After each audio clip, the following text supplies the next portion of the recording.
दोनों गए माया मिली न राम। कहीं अमेरिका के साथ ऐसा ही कुछ न हो जाए। अब अमेरिका के F-35 को लेकर एक बड़ी खबर आ रही है। क्या चीन और पाकिस्तान के हाथ लग सकता है F-35? वहीं अपने तख्ता पलट के डर से शी जिनपिंग अब चीन में करवा रहे हैं कुछ अजीब। और आखिर क्यों बार बार इजराइल अमेरिका को मना कर रहा है? आइए जानते हैं इन खबरों को विस्तार से। आजकल चीन में जिनपिंग के खिलाफ उसकी जनता आ रही है और यहाँ तक कि अफसर से लेकर जज और सेना तक में भी यह हो गया है कि जिनपिंग के आदेशों की अवहेलना शुरू हो गई है। अब इसे रोकने के लिए चीन के राष्ट्रपति शी जिनपिंग ने एक नया तरीका निकाला है। वैसे आपको बता दें, कोरोना से हुई किरकिरी और भारत और अमेरिका के साथ संघर्ष को लेकर जिनपिंग और कम्युनिस्ट पार्टी का प्रभाव चीन में घटा है। इसके अलावा पिछले साल हांगकांग में महीनों तक चले विरोध प्रदर्शन और उसे रोकने में नाकामी की वजह से इनका प्रभाव कम हुआ है।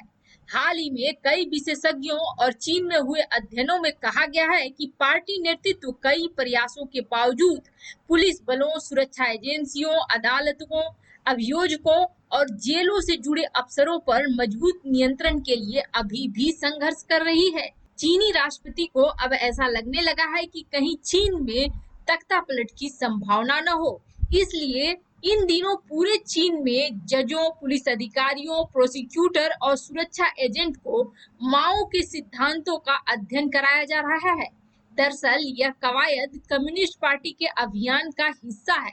इसके तहत देश के कानून व्यवस्था से जुड़े लोगों को इस बात के लिए तैयार किया जा रहा है कि वह चुनौतीपूर्ण दौर में देश और सरकार के प्रति ईमानदार रहे, सरकार के सभी फैसलों का सम्मान करें और किसी भी मसले पर कम्युनिस्ट पार्टी का विरोध न करें।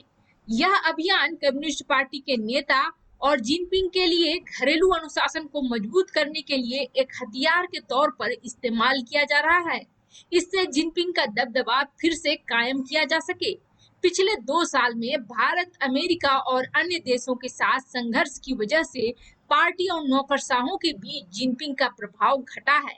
नए आदेश के अनुसार चीन के कानून व्यवस्था के अफसरों को कहा गया है कि वे सरकार और पार्टी के प्रति अपनी निष्ठाओं को तय करें, भ्रष्ट सहयोगियों को बेनकाब करें। जो अधिकारी और अफसर जिनपिंग के विरोध में है, उसके बारे में जिनपिंग को बताया जा सके। यानी कि अपने ही देश में दमनकारी नीति अपनाने के लिए अपने ही अफसरों का इस्तेमाल करने वाला है चीन। क्या अमेरिका जिस फाइटर प्लेन को अपनी सेना की शान समझता है और जिस पर इतना इतराता है, F-35, वह पाकिस्तान और चीन के हाथ लग सकता है? क्या F-35 की भी नकल चीन बना सकता है? और क्या पाकिस्तान के हाथ में आ सकता है F-35? कुछ ऐसी ही खबरें आ रही हैं।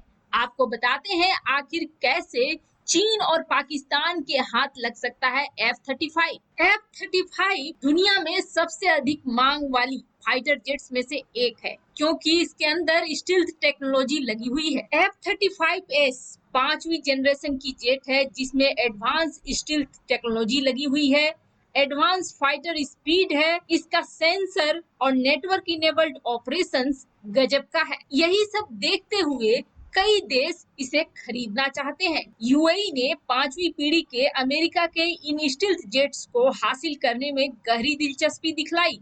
वैसे इजराइल और यूएई के बीच ऐतिहासिक समझौता होने के बावजूद इजराइल ने इस संभावित बिक्री पर आपत्ति जताई है, जबकि यूएई के मंत्री का कहना है कि वे इजराइल से बात करेंगे और कोशिश करेंगे कि इजराइल की मन की बाधाओं को दूर करें। वैसे आपको बता दें, कई सारे देश होने के बावजूद इजराइल पहला देश है जिसने F-35 का इस्तेमाल किया है। यूएई लाख कोशिश कर रहा है इजराइल को समझाने का कि अब हम में दोस्ती हो गई है और अब लड़ाई वाली स्थिति नहीं है, इसलिए अमेरिका के साथ F-35 खरीदने में वह बाधा न बने।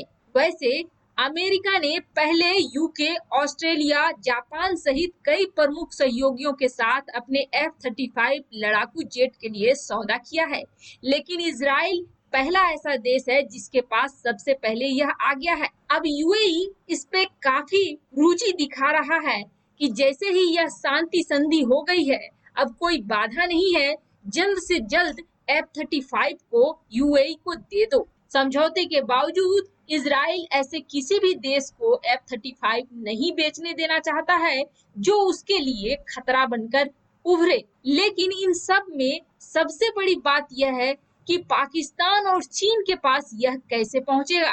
तो आपको बताते हैं, इजराइल के बार बार यूएई को मना करने का एक बड़ा कारण भी है। हालांकि अमेरिका की पूरी कोशिश है कि वह खाड़ी देशों में अपने F-35 को बेचे और अरब देश बहुत ज्यादा मात्रा में अमेरिका से इन हथियारों को खरीदना चाहते हैं, क्योंकि जाहिर सी बात है अरब देशों की तुलना में अमेरिका तकनीक के मामले में और हथियारों के मामले में ज्यादा अच्छा है।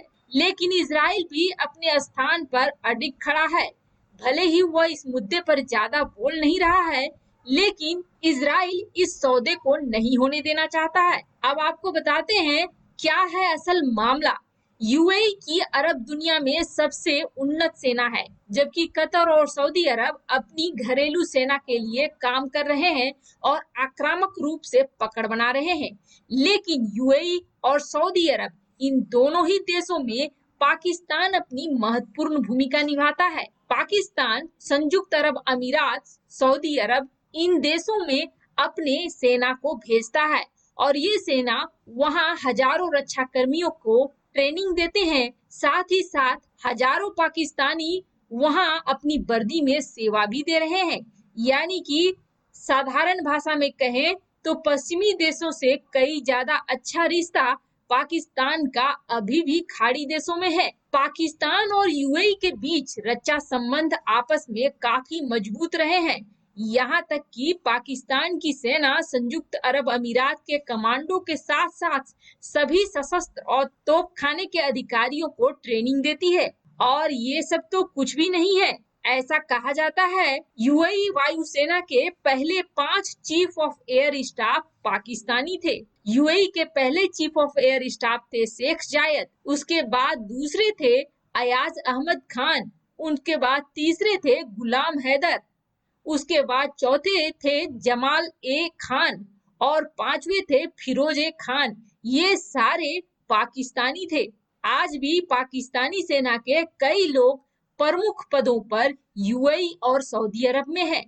ऐसे में अगर यूएई को F-35 मिलता है तो जाहिर सी बात है इसका कोई न कोई पाकिस्तानी पायलट होगा जो कि इन स्टील्थ जेट्स को उड़ा सकते हैं और इसकी सारी संवेदनशील जानकारी को लेकर पाकिस्तान और पाकिस्तान से फिर चीन को दे सकते हैं।